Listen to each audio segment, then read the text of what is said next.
In his book, The Happiness Advantage, happiness researcher Sean Aker discussed how he wanted to make practicing guitar a daily habit.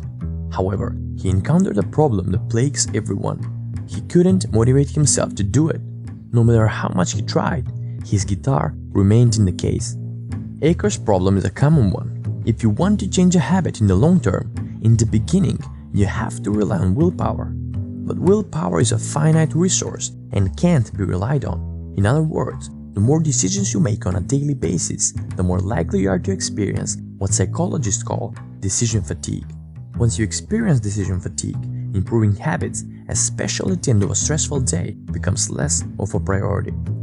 Habitual, negative behaviors like watching television instead of going to the gym become routine. Given a choice, we almost always go with the disempowering habits instead of the habits that are good for us. They offer us a path of least resistance and become the easier choice. But what if you had a tool to reshape that path entirely? A tool that made positive habits more accessible. In Aker's example, he realized that having to remove his guitar from the closet increased the effort he needed to start practicing, even if that effort only cost him an extra 20 seconds.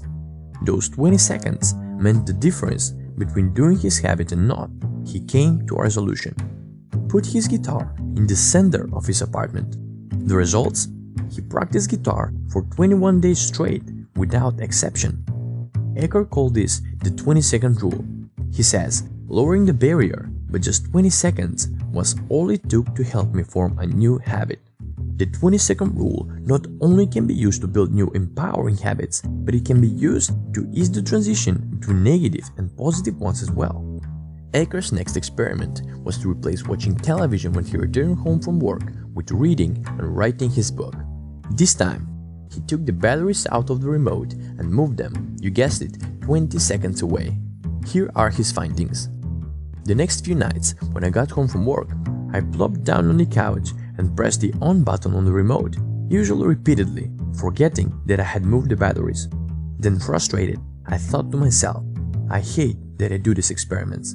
But sure enough, the energy and effort required to retrieve the batteries or even walk across the room and turn the TV on manually was enough to do the trick. There are multiple ways you can experiment with the 20-second rule. Just remember, as a rule of thumb, you need to decrease the activation energy you need to do positive habits and increase it to do negative. If you want to replace a bad habit like drinking alcohol after work, consider moving your pint glasses to another room or leaving alcohol that's best served chilled, unrefrigerated. No one wants to drink a beer or white wine that hasn't been chilled. If you'd like to minimize the number of hours you spend online, delete the social media apps on your smartphone. The extra effort needed to go to the App Store, download the app, and enter your account details will help with fighting this habit. If you want to eat more healthy, consider doing a weekly grocery shop for the whole week. Prepare your lunch and dinner meals in advance, so when you're hungry, the extra effort needed to go and buy something new will help you pick the already prepared healthy food. If you want to make brushing or flossing your teeth a habit, put your toothbrush right next to your bed, so you can just grab it and start brushing your teeth. It's easier to start brushing your teeth and then go to the bathroom. Then first go to the bathroom and start it there. If you liked the video, leave a like and comment below how would you apply the 20-second rule and to what habit. Anyway, don't forget to subscribe and thanks for watching.